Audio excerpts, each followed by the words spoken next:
Okay, day 4 in the books. Obviously when you get to the middle of spring ball, the newness of spring practice is worn off, and I think it tells you a lot about your team on how they handle it. As far as energy, attitude, and body language. And I thought today was pretty good. Not our best day offensively from that standpoint. And I talked about after practice with the guys Thursday, we need to respond and be better, and I think they will. Anytime you challenge this group, I think they rise to the challenge. But did some good things today. Still got a little new install going in. Today was a third down day for the first time, so there's a lot of intricacies that go with that from the standpoint of different looks you get, understanding down and distance, understanding protections, making sure we're sound on all that. So there's a lot probably for those guys to process as well. But overall, I thought it was a really solid day, and I think we'll continue to build towards Saturday and hopefully put the ball down and maybe play some real football. But still got installs to get through. And I think from a quarterback's perspective, you look at those guys who can handle the install, gives you an idea of each week when you have to game plan, who can take it from the meeting room right out on the field, maybe if we haven't run it before. And then obviously protections are a big part of third down. So really pleased overall with the offense. Need a little more energy on Thursday, but I thought we finished well when we challenged them. Questions? Is the competition becoming a little bit more clear at quarterback? Like, is it Mikey and John Rice maybe top two and maybe ahead of the others? Or yeah, it's probably a little early to say that because we still rotate Thomas and Parker in there some, and Joey some too. And Joey obviously a talented guy, can do a lot of different things. But we hope to be able to narrow that thing down the further we go through spring ball. One day we'll rotate 2 guys will get a heavy dose of certain groups, and the next day the other 2. So we're still in the process of probably filling that out. But obviously, yes, we want to get that thing narrowed down at least. Maybe toward the end of spring ball anyway. What are you seeing from Thomas? Yeah, Thomas is for a guy that's supposed to be in high school, he's very impressive. He got a lot of arm. You see that right out of the gate. He's very athletic for sure. His deal is like a lot of install. I mean, think about I'm not sure if he's 17 or 18, but think about a high school senior coming in and verbiage and all. Now, I will say this, he has studied his butt off, and really I've been impressed with the way he's transitioning, but there's still some details. And then you throw a third down in there like today where the defense gives you maybe some exotic looks, and you got to get the protection right and all that. But that's part of his growth, and really been impressed though. You can tell he was well coached in high school, comes from a really good program, and so far he's been very, very impressive. And each and every day it seems like he makes a wild play. So I think the future's really bright for him. You talked a little bit about Joey being able to do things special. We saw him lined up at wide receiver today. Is that something you're excited about? I am. It's something I think Joey's excited about. He's, like I said, he's big and athletic, and obviously from playing quarterback, you got a great feel of what we're doing in the passing game. So, Joey over times in his career, I know in high school he split out some and did some things, and over time, even where I've been with him before, he's done it some. So we'll see how it goes, but definitely a talented guy that I think can do a lot of things for us. I know John Rice has always been a quarterback at heart, but he had been playing wide receiver the last couple of years. How did he kind of jump back into everything, being a full-time quarterback again? Yeah, I think 18 months really, I guess, since he had played quarterback, and the little things with the drops marrying up with the right route and so forth. But I've been really impressed with him. After I would say practice 4 today, you couldn't look out there and say he doesn't look like he's been playing quarterback. I think he's getting more and more comfortable, and I think that'll happen with each and every practice. Do you see how Mikey has developed after the season that he had last year, and it comes into this camp with that? Yeah, it's funny because I just met him, and you can look on film and see, golly, he looks a little bigger, a little stronger. Ball comes out of his hand maybe a little better. Mikey's just very, very solid, very smart. You can tell he's played. He's got that presence. He understands what we're trying to do. Not a lot going to fool him. So yeah, I think you can see a difference physically in him. But he's very intelligent. And I think that's why he had success last year. He was able to process, and it's part of his makeup.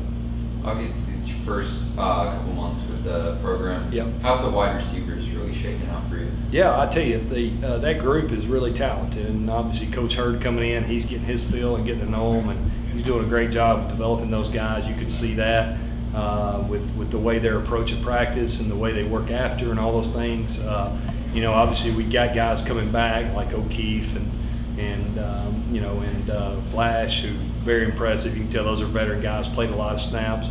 JG's done a really nice job there. I think he's gotten a lot better from last year. Obviously bringing in Kobe Hudson.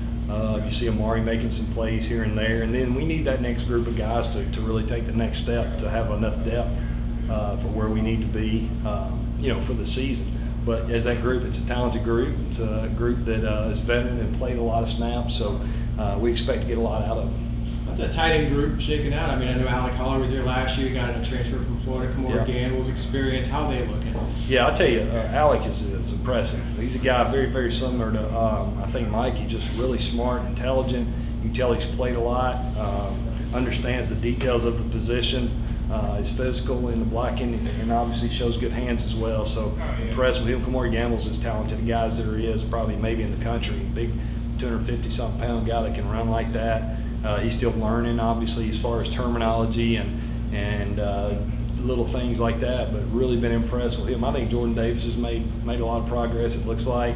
That whole group as a unit, I see those guys continuing to improve. And, we got to figure out, out of those guys who can do what and put them in those positions. But so far it's been really, really a bright spot. Coach, yes, sir. Your first year here, when you say install, are you talking about a carryover from last year, new things, your stuff, or combination? Yeah, no. It's carryover from last year.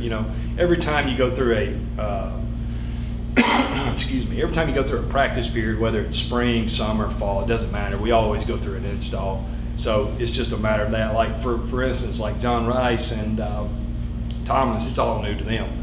But Mikey, no, it's what we did last year, and so forth. So, but each and every practice period, whether it's spring, summer, or fall, whatever it is, you start over basically and re-coach and reteach and talk about the details and then any wrinkles we might be throwing in too. You're trying to teach those things. So, they've all handled it well. But like, it's new to a couple of our guys, and the older guys, the veteran guy, it's not new to them. But there's always probably one little thing they go, oh yeah, you know what? They get that aha moment or whatever. So, and we'll continue to do that again as we get toward the fall. You worked with Coach Manzano before, obviously. What's it like to be back with him? Yeah, it's been great. This is my third time, I think, to work for him.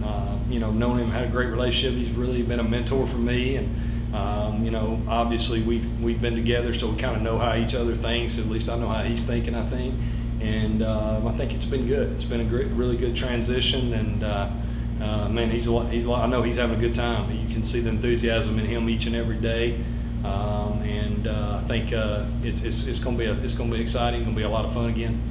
Do you like the depth you have at the running back position? Yeah, I do. I really, if you look at it, obviously Bowser is a guy, and getting maybe RJ back healthy, from the injury last year. Johnny is a really talented guy. Then you got Mark Anthony, and you got the young guys coming in. So we've got some bodies there that I think are very, very impressive, and you're going to need them as the season plays out. Guys get banged up here and there, so. I think we're in a good spot right now, obviously, and that's going to help us as we get through the grind of the season. Where is RJ in his progress back? He's not released for contact or anything, but the fact that he's out there, he's going through the individual stuff, and like he ran a few routes there after practice and so forth. I think that's a really positive sign, and hopefully by the fall he'll be back ready to go. Saturday's going to be your first scrimmage, right? Yeah. So what do you want to see from the guys on Saturday? Want to get started, like some separation, or? Yeah, maybe so. Definitely see guys play in a live situation. Not necessarily that we'll go live on the quarterbacks. Might not. I don't know. Coach will decide on that. But just like you're not going 3 and 4 play sets where you got time. It's like, okay, we're rolling. Who can get the signal? Who can get us lined up? Not having any penalties. Pre-snap penalties, false starts, and all those things. Getting communication down. Just kind of training them to be in the operation like a game. I think that's what you see because, in practice, it's more of a controlled situation where you can control a lot of things, and they got to quickly process first down, second, now it's 3rd and 5, whatever.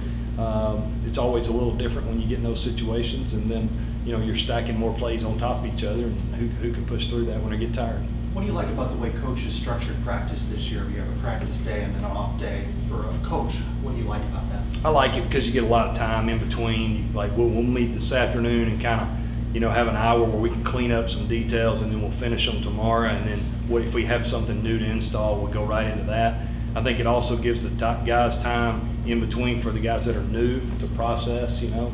I think it's better for their bodies as well, going every other day. And then obviously on Saturday, you get Sunday and Monday off. So I like the schedule. It's something that I've done the last 3 years as well. And we did it this way when I was with him before. So, you know, last year I know him getting hired later and all that probably played into that fact. But I think it's a good schedule. We talked a little bit about Jalen Griffin. Is he Yep. stepping up as much as we've seen throughout the winter workouts? So. I think so. I mean, you know, obviously I wasn't here last year, but I've been impressed with him, and we need him to be that and step up, you know, kind of challenge him in the offseason, take that next step. A lot of that's just believing in himself and having confidence. You can tell his confidence is growing, but been really pleased with him and need to continue to improve. Also. All right, thank you. Thanks a lot, Coach.